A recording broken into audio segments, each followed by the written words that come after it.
the education spectrum. Childcare and preschool are often unaffordable or simply unavailable. There are efforts by lawmakers to ban books from classroom shelves.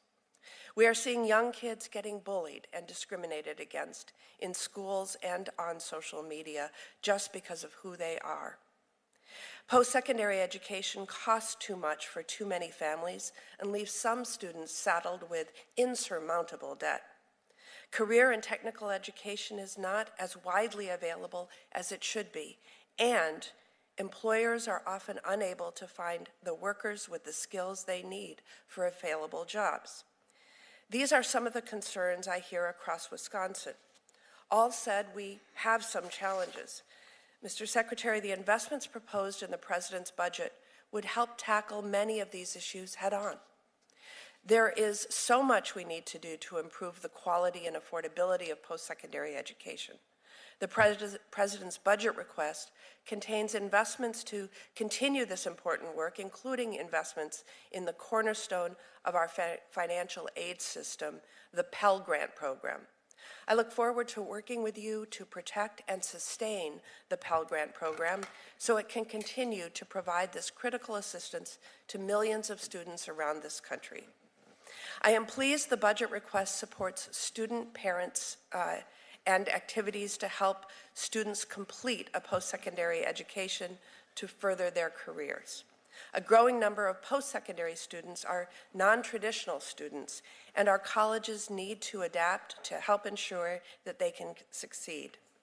The President's budget request for the Child Care Access Means Parents in Schools program would help parents from low-income backgrounds afford child care so that they can attend post-secondary education. Additional proposed investments in the Post-Secondary Student Success Program would support evidence-based activities to improve post-secondary persistence and completion rates, particularly among non-traditional students. The budget also rightly invests in our nation's HBCUs, minority-serving institutions, and tribal colleges. I have seen firsthand the important educational opportunities tribal colleges provide to Native students and in Wisconsin, and know how important it is that we continue to invest in tribal colleges, HBCUs, and MSIs, including vitally their research infrastructure. This budget also proposes additional investments for administering federal student financial aid programs. This year, a very challenging rollout of the new simplified FAFSA has upended the financial aid application process around the country, leading to much uncertainty for students and their families. I am deeply concerned about low FAFSA completion rates, particularly given the promise of FAFSA simplification to make it easier for students to apply and ultimately help more students pursue post-secondary education.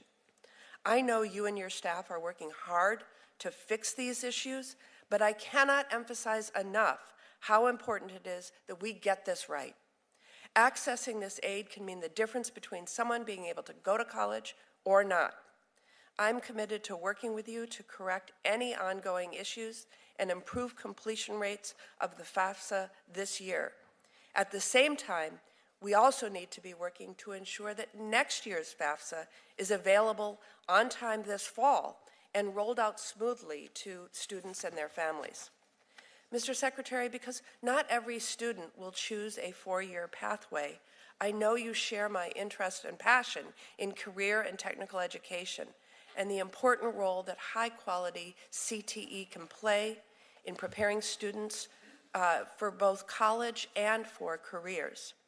The budget's proposed increase in CTE would help states, school districts, and colleges improve the quality of CTE programs and better ensure CTE programs educate students for jobs of the future. Mr. Secretary, I'm also pleased to see that this budget continues support for important investments in key federal elementary and secondary education programs, building on the increases we've been able to provide in recent years. The budget doubles down on our commitment to Title I-A programs to provide additional funding to schools serving students from low-income families. And it also builds on our investment in the IDEA state grants to boost the federal share of the additional cost of meeting the needs of students with disabilities. I'm pleased that your budget also proposes extra investments for school-based mental health programs that will increase access to support students in need. The budget also proposes increased funding for the Full Services Community Schools program, which can also increase access to needed mental health programs. While Wisconsin marked 2023 as the Year of Mental Health, we know that much work needs to be done to address the significant mental health challenges facing too many of our youth. A few alarming statistics from Wisconsin's Office of Children's Mental Health 2023 annual report make that clear. The report indicates that 34% of high school students reported feeling sad or hopeless. 18% of teens reported seriously considering suicide, and 48% of LGBTQ youth reported seriously considering suicide. Each indicator is going in the wrong direction. National reporting tells the same tragic story. We need to do more to ensure that all students receive the support they need to succeed. Finally, I would be remiss if I did not address the ongoing protests on college campuses across the United States, including in my home state of Wisconsin. Peacefully protesting is a fundamental right that all people in this country are entitled to. It is an important tool for people to have their voices heard, and one I support. However, when these protests turn to threats, intimidation, violence, and in recent cases, anti-Semitism, they must be called out and condemned in no uncertain terms. Hate has no place in any educational institution in America, full stop. I'm glad to see that the President's budget help address this head-on and rightly request an increase in funding for Education's Office of Civil Rights. Every student from early childhood education to our college campuses deserve a safe place to learn, free from hate, bullying, or discrimination. This is a fundamental idea that I'm committed to through and through. A key tool in helping make that a reality for educational institutions receiving federal assistance is the Office of Civil Rights. In recent months, some have called for increased efforts to root out anti-Semitism in educational institutions, which I fully agree we must do. But they have then paradoxically called for cutting of funding for the very office that leads that work. To help eliminate all forms of discrimination, we have to put our money where our mouth is. We need to provide OCR, the Office for Civil Rights, with the additional resources it needs to get the job done. In a moment, I will turn it over to Ranking Member Capito for her opening remarks. Following Senator Capito's opening statement, we will hear from you, Secretary Cardona, and after that, senators will each have 5 minutes for rounds of questions. I will now turn it over to Ranking Member Senator Capito. Thank you, Chair Baldwin, and thank you, Secretary Cardona, for coming and being with us today to discuss the department's budget for 2025. As our chair said, last summer this committee was able to work together to pass 12 bipartisan appropriations bill out of the great hard work of Senator Collins here and Senator Murray leading the charge for us. And while I regret that it was so very delayed, last month Congress did pass the final bipartisan funding bills for 2024. We were able to successfully complete the 2024 process because everyone worked together to find some common ground. Fiscal year 2025 is likely to face similar, if not greater, challenges, but I am hopeful that we will once again be able to come together and produce a bipartisan 2025 bill, labor bill, that prioritizes programs that help provide the opportunity for a high-quality education for all. While the budget proposals proposes to continue spending money on programs and activities that we simply can't afford, I appreciate the somewhat tempered approach this year compared to the previous budgets. The Fiscal Responsibility Act continues to be the law of the land and will govern what is possible for moving forward. Just like last year, we're going to have to make some tough choices.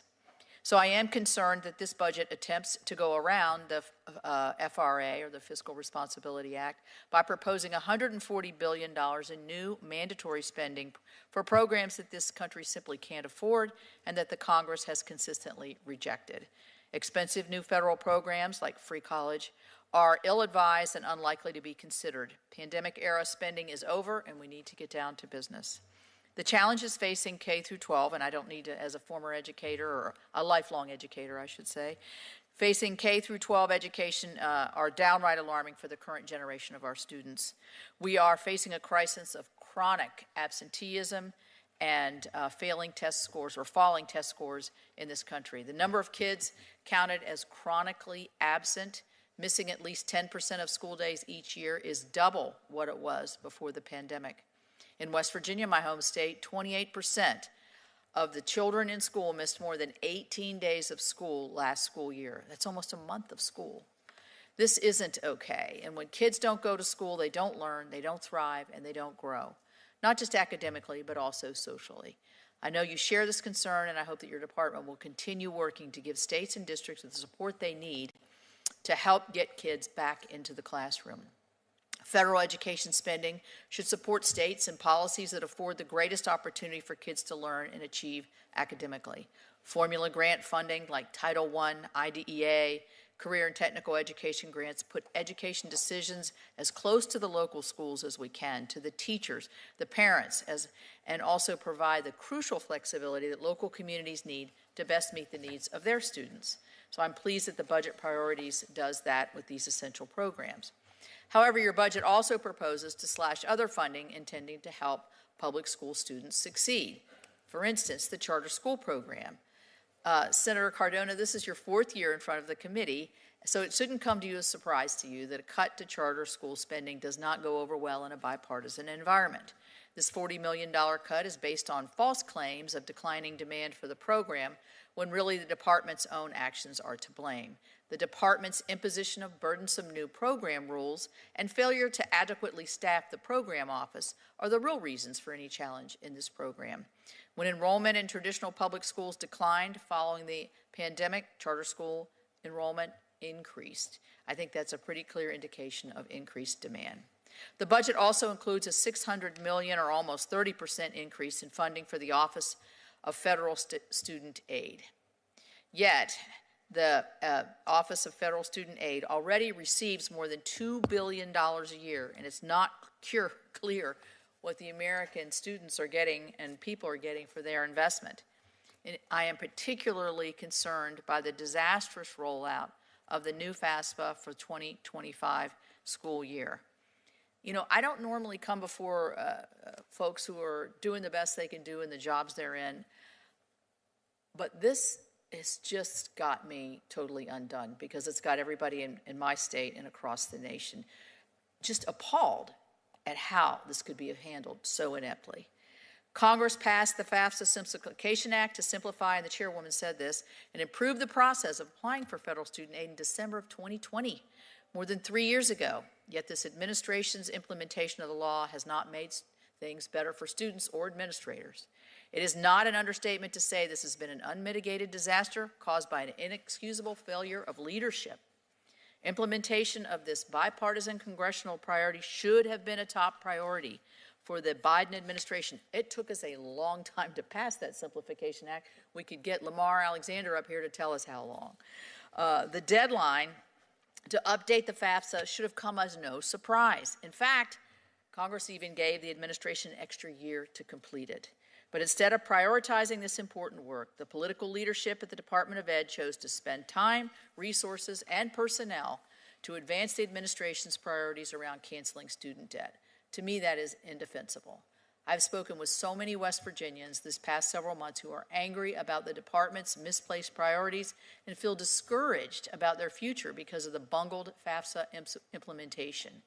FAFSA completions are down 36% nationally compared to this time last year. In my home state of West Virginia, the number of high school students that have completed FAFSA is down almost 40% compared to this time last year. For non-traditional age students in West Virginia, students age 25 and up, FAFSA completion rates are down 35%.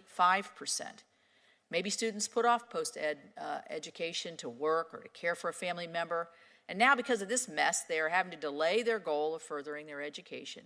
Some students may never end up enrolling in post-secondary education because the hurdles to complete the FAFSA are just too high. And many of those who have managed to overcome the difficulties and submit their FAFSAs are still left in the dark about what financial aid they are eligible for in the fall. This is obviously a huge issue for students and their families, but it is a challenge for our colleges and universities. Because of the delays and challenges concerning the rollout of the new FAFSA, $482 million is hanging in the balance for students in West Virginia, severely jeopardizing college access and affordability for those students, and many of whom would be the first in their families to go to college. Tomorrow is May 1st, traditionally known as College Decision Day. In a typical year, high school graduates across America will be finalizing their decisions as to which college or university to attend. But this year, your department just yesterday sent colleges and the correct information they need to package those aid awards. Still, students are still unable to make plans and informed financial decisions, what is likely to be one of the most expensive and consequential choices that they will make in their lives. I agree with your statement that there is nothing more important right now at the Department of Ed, and I hope moving forward you will be singularly focused on addressing outstanding issues and ensuring that these problems are not repeated in the 25-26 FAFSA cycle. Our students do deserve better. On that note, I am concerned with all of the regulations coming out of the department right now, or expected to be, including the new Plan B student loan forgiveness, Title IX, new cash management rules that would increase the cost of educational materials for our students. I urge you to abandon these efforts. Finally, I would ask you to take action to protect our Jewish students and restore order on college campuses across America. Discrimination based on national origin violates Title VI of the Civil Rights Act, and your department is required to enforce the law. That no student should have to fear for their safety while attending school. Last week, 26 of my Republican colleagues and I sent you a letter on this topic, and I look forward to your response. Mr. Secretary, we have a lot of important issues to discuss today, so I want to thank you so much for being here with us. I see we are joined by the Vice Chair of the full committee. Senator Collins, would you like to make an opening statement? Thank you. You are recognized. Thank you, Madam Chair. I'm just going to make a few comments because Senator Capito has raised many of the issues, as has the chair. But I have to tell you, Secretary Cardona, how disappointed I am in your leadership. What happened with the FAFSA system is simply inexcusable and inexplicable. As our ranking member, Senator Capito, has said, the department had 3 years to implement the revisions and then another year to simplify the revisions to the federal financial aid application. And I have heard from countless families, students, financial aid counselors, and administrators who have expressed their extreme frustration with the system. And I believe the department owes them an apology. This was inexcusable. This wasn't something that was dropped on the department at the last moment. It goes back 4 years. So there was plenty of time to get this right. And the fact is that students in my state have been up in the air about what do. They don't know what package of assistance they're going to receive. And as Senator Capito points out, May 1st is usually decision day, yet these colleges just got the information they needed yesterday. This is just inexcusable. I am also extremely concerned about the treatment of some Jewish students and faculty on far too many of our college campuses. As has been pointed out, under the civil rights law, the department has the authority to act on the complaints, and there are more than 100 investigations that have been filed since October 7th of last year. Every day we hear from Jewish students who tell me that they're frightened on campus. I just cannot believe the rise of anti-Semitism on our college campuses. That is not to say that people don't have the right to peacefully protest. They do, but that is not what is happening in far too many areas. I'm very concerned about the budget for rural education.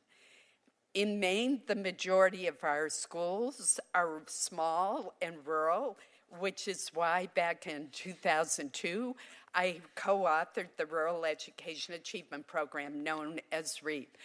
We got a $5 million increase in the program in the last fiscal year, but the administration's budget level funds it back. Actually doesn't level fund it, that would be okay.